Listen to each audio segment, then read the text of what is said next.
Why Leonor's crown could collapse. The future of the Spanish monarchy has never felt more intensely scrutinized than it does right now. And at the center of that scrutiny stands one young woman, Princess Leonor, the heir to the throne of Spain. Her crown is not yet on her head, but already, many are asking a bold and unsettling question: could Leonor's crown collapse before it ever truly settles? Not collapse in a dramatic, fairy tale sense. Not with a revolution at the palace gates. But collapse under pressure. Collapse under expectation. Collapse under a changing Spain that may not want what previous generations accepted without question. To understand why some believe her future reign could face serious instability, we have to look at the weight she carries, and the cracks that already exist beneath the throne she is destined to inherit. Leonor was born into a monarchy that had already begun to wobble. Her grandfather, Juan Carlos I, once celebrated as the savior of Spanish democracy, later saw his legacy stained by financial controversies and scandals. His abdication in 2014 wasn't simply a generational transition. It was damage control. It was survival mode. Her father, Felipe VI, stepped in determined to restore credibility. He has worked carefully, strategically, cautiously, projecting transparency, discipline, and restraint. But public trust, once fractured, does not fully repair overnight. And while Felipe has stabilized the institution, he has not erased the debate about whether Spain still needs a monarchy at all. Leonor's crown therefore rests on a foundation that is stable, but not unshakable. Spain today is not the Spain of 1975, when Juan Carlos became king. It is younger, more vocal, more politically fragmented. Republican sentiment has not disappeared. In certain regions, especially those with strong nationalist identities, the monarchy is viewed not as a unifying symbol, but as a reminder of centralized authority. That alone creates a long-term vulnerability. A modern constitutional monarchy survives on perception. It survives on relevance. It survives on public approval. Without those, the institution becomes ceremonial in the worst sense, decorative and dispensable. And this is where Leonor's challenge becomes uniquely delicate. She is not inheriting a throne during a period of calm admiration. She is inheriting it during a period of constant evaluation. Every speech she gives is analyzed. Every expression during national ceremonies is dissected. Every step of her military training is framed as either strong leadership preparation or carefully orchestrated optics. Even her education abroad was debated. Was it global preparation, or elitist distance? When Leonor swore allegiance to the Constitution on her 18th birthday before Spain's parliament, it was historic. It was symbolic. It was meant to reinforce continuity. But symbolism alone cannot silence generational skepticism. Young Spaniards, especially, question inherited power. They value meritocracy. They ask uncomfortable questions. Why should leadership be determined by birth? What practical role does the monarchy serve beyond ceremony? Could Spain function just as effectively, or more effectively, as a republic? These are not radical questions. They are modern ones, and they represent the quiet pressure building beneath Leonor's future reign. There is also the political landscape. Spain has experienced coalition governments, ideological polarization, and regional tensions over the past decade. In such a climate, the monarchy must walk an impossibly thin line, above politics, yet constantly surrounded by it. Neutral, yet visible, silent, yet reassuring. If Leonor missteps, even unintentionally, in a politically charged moment, the fallout could be amplified beyond proportion.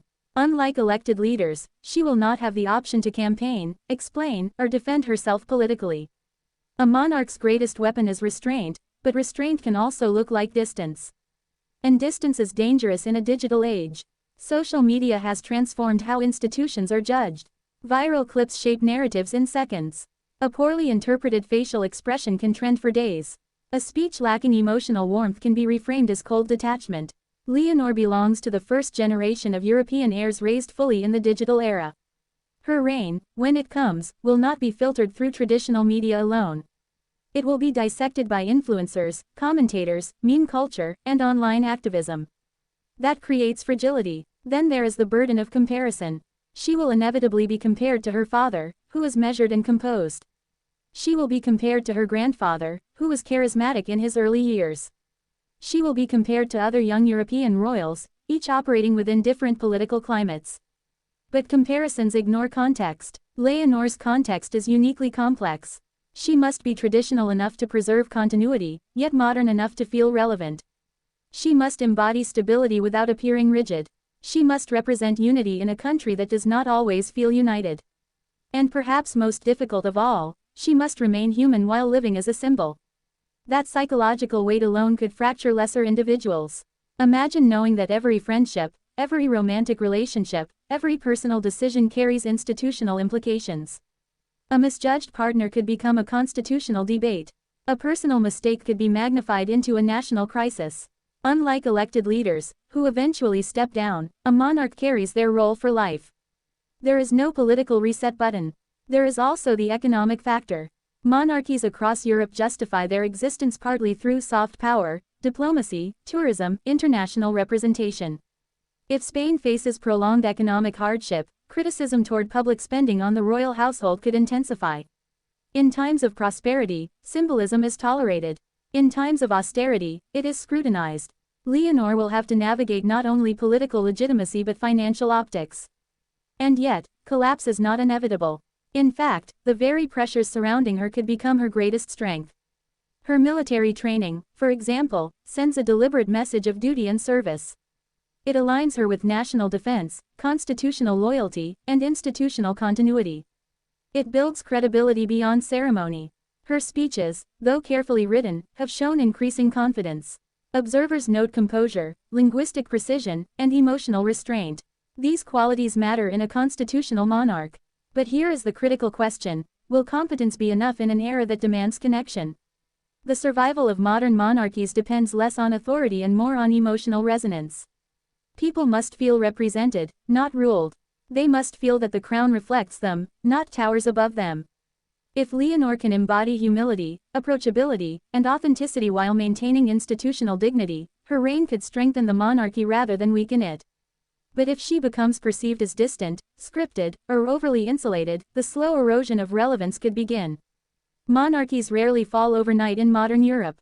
They fade, they become debated, they become optional, and eventually, a referendum can formalize what public sentiment has already decided. That is the quiet risk behind the phrase, collapse ahead. Not scandal, not revolution, but gradual disengagement. There is also the regional factor. Spain's internal territorial tensions, particularly in Catalonia, have tested the monarchy before. Felipe VI delivered a controversial speech during the Catalan crisis in 2017 that some viewed as necessary firmness and others as excessive rigidity. Leonor will inherit the memory of that moment, whether she agrees with its tone or not. She will need to find her own approach to national unity, one that resonates with both traditionalists and skeptics. And then there is time. Leonor may not ascend the throne for many years. That time can work in her favor. It allows preparation. It allows gradual public familiarity. It allows generational shifts that could either soften or harden Republican sentiment. Public opinion is not static. If Spain experiences stability, economic growth, and calm political cycles, the monarchy could benefit from association with continuity. If Spain experiences turbulence, the monarchy could either be seen as a stabilizing anchor, or as an outdated relic. Much depends not only on Leonor, but on circumstances beyond her control. Which brings us to the deeper truth: her crown will not collapse because of a single mistake. It would collapse only if relevance disappears. The modern monarchy is a performance of purpose.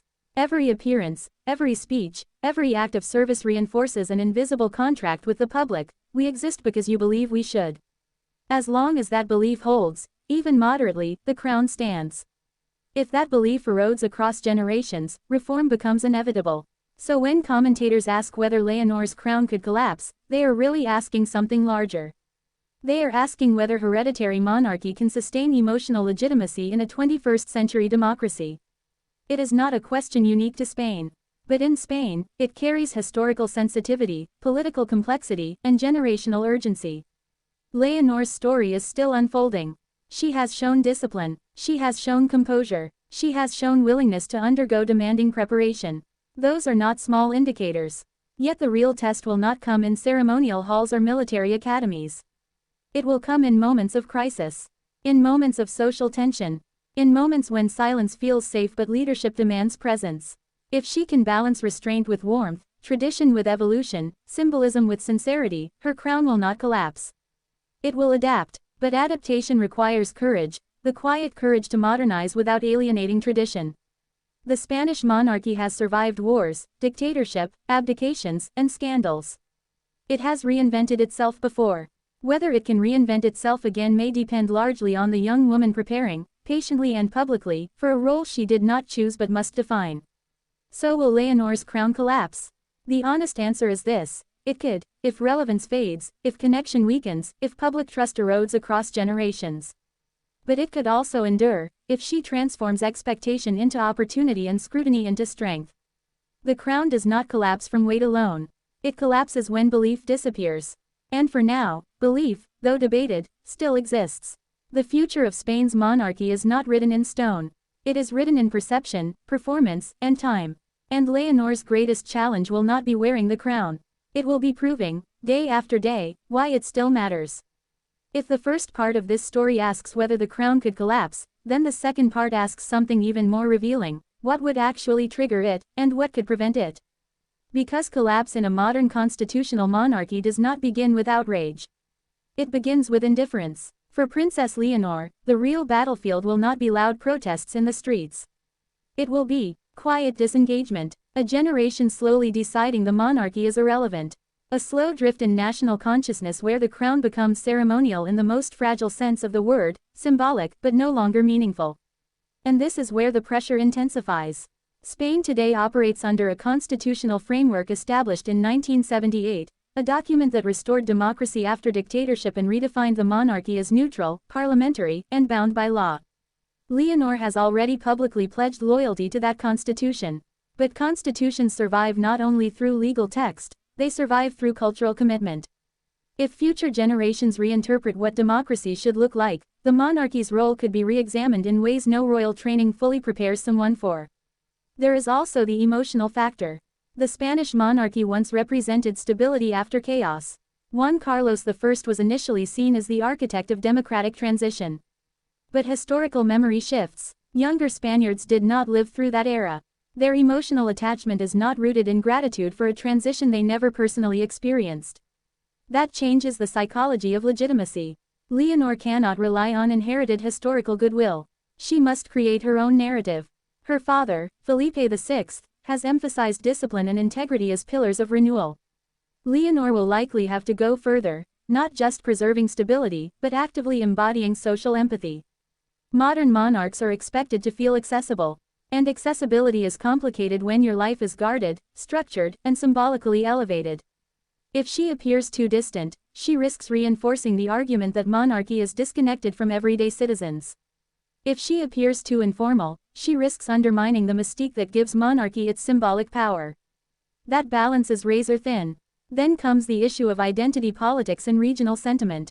Spain is not a monolithic society. It contains strong regional identities: Catalan, Basque, Galician, each with its own cultural pride and political dynamics. During the Catalan independence crisis, Felipe VI delivered a firm televised address defending constitutional order. For some, it was necessary leadership. For others, it deepened resentment. Leonor will inherit not only the institution but also the memory of those moments. Her challenge may not be choosing sides, because constitutionally, she cannot, but choosing tone. Tone matters in a divided country. Language matters. Symbolic gestures matter. One visit handled with sensitivity can ease tension. One misjudged phrase can inflame it. And beyond Spain's borders, there is the European context. Across Europe, monarchies have adapted to survive. They have become quieter, leaner, more transparent. Public expectations have shifted from grandeur to service. From privilege to accountability. Leonor's generation of royals understands that survival depends on relevance, not authority. But relevance requires evolution, and evolution often creates friction with traditionalists who prefer the monarchy exactly as it was. That internal tension, between modernization and preservation, could become one of the most delicate dynamics of her future reign. Move too quickly, and conservative supporters feel alienated. Move too slowly, and younger citizens feel ignored. The crown could collapse not because of external hostility, but because of internal paralysis. Then there is the deeply personal dimension. Leonor's life path was chosen for her at birth. Every relationship she forms will be scrutinized not only for romance but for constitutional implications. Every public misstep will be amplified. In the digital age, privacy is almost mythical. A generation raised on authenticity expects transparency. But monarchy survives partly on mystique. How does a future queen balance openness with necessary discretion? If she overshares, the institution loses its distance. If she undershares, she appears cold. And perception, in 2026 and beyond, spreads faster than official statements ever could. The media ecosystem is no longer centralized. It is decentralized, algorithm-driven, emotionally reactive. Narratives form instantly. Reputation management is constant. Leonor will not only have to prepare for ceremonial duties, she will have to prepare for viral interpretation. Now consider economic realities. If Spain experiences prolonged financial strain, public debate about institutional cost may intensify. Monarchies often defend their budgets by emphasizing diplomatic influence, tourism impact, and national branding. But those arguments require visible results. Leonor's reign would likely need to demonstrate tangible soft power value, strengthening Spain's international presence, reinforcing cultural diplomacy, and representing unity in global forums. If she becomes perceived as passive rather than proactive, critics may argue that the presidency of a republic could serve similar functions at lower symbolic cost. That is the structural risk. However, there is another possibility, one that flips the entire narrative. Pressure can refine, scrutiny can strengthen. Leonor's awareness of these vulnerabilities may make her more prepared than any Spanish monarch before her. She is being trained not just in tradition, but in optics, in constitutional nuance, in global awareness. Her military formation is not accidental. It signals duty, endurance, service beyond privilege. It aligns her image with discipline rather than extravagance. And that symbolism matters in a skeptical age.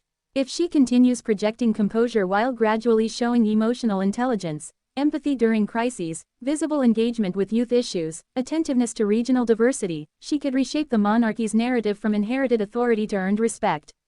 The crown collapses only when it feels imposed. It survives when it feels accepted. Acceptance cannot be demanded. It must be cultivated. There is also the long timeline to consider. Leonor will not ascend immediately. Time allows gradual familiarity. It allows mistakes at lower stakes. It allows the public to grow alongside her. By the time she becomes queen, she may represent not just continuity, but generational transition. If Spain sees in her not just tradition but transformation, the monarchy's position could stabilize rather than weaken. And here lies the ultimate paradox. The very reasons analysts speculate about collapse, modernization, generational change, digital transparency, are the same forces that could help Leonor redefine the institution. Monarchies that fail to adapt collapse. Monarchies that evolve endure. So the question is no longer simply whether Leonor's crown could collapse. The deeper question is whether she will redefine what that crown represents. Will it remain a distant symbol of inherited hierarchy? Or will it become a living emblem of constitutional stability adapted for a modern democracy? History suggests that institutions survive when they align themselves with the emotional climate of their people.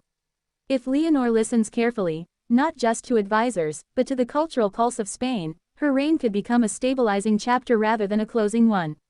But if the monarchy becomes defensive, rigid, or disconnected, the slow erosion could begin.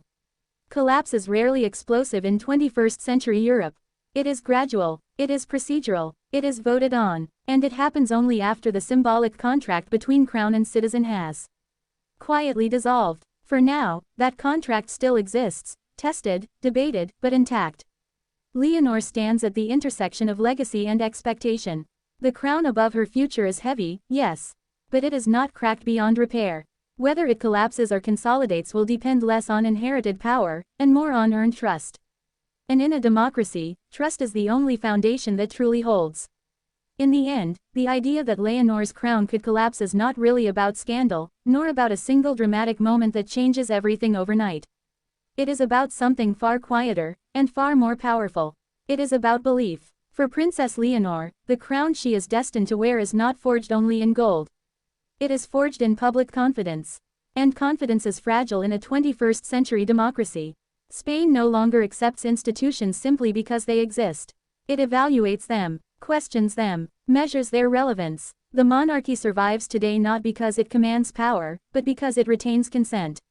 That consent can strengthen, or it can fade. Leonor's challenge will not be proving she was born into the role. That is already decided. Her challenge will be proving, over time, that the role itself still matters. She will inherit the legacy of Felipe VI, who has worked to steady the institution after the turbulence surrounding Juan Carlos I. She will inherit a monarchy that has stabilized, but one that remains under watchful eyes. And those eyes are sharper than ever. The digital generation does not look at crowns with automatic awe. It looks at them with analysis. It asks what value they bring. It asks whether symbolism still serves a purpose. It asks whether unity requires a monarch, or simply strong democratic institutions. Those questions are not threats. They are tests. If Leonor responds to those tests with humility, intelligence, and emotional awareness, the crown will not collapse.